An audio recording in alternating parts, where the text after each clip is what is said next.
Welcome to the Tech Egg. Don't get scrambled. Enjoy the video. You'll begin by powering the speaker and preparing your phone. Plug the device into power and watch the LED for the ready tone. This confirms boot.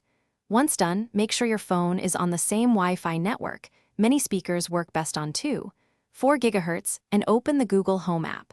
Tap Add, then set up device and new device to initiate local discovery. This step creates a direct connection so the app can configure the speaker and push network settings.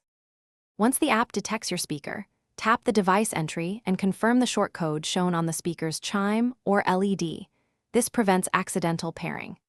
Then choose your Wi-Fi network and enter the password so the speaker can reach Google services. This step is essential for voice responses and streaming. Make sure you sign into your Google account and accept location and microphone permissions so the assistant recognizes your home and responds to voice commands. Also optionally enable voice match and link music services.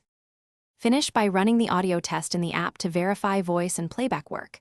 Adjust the default volume and select your preferred music service. Once configured, you can create speaker groups or stereo pairs to play synchronized audio across multiple devices and name the room for clearer voice controls.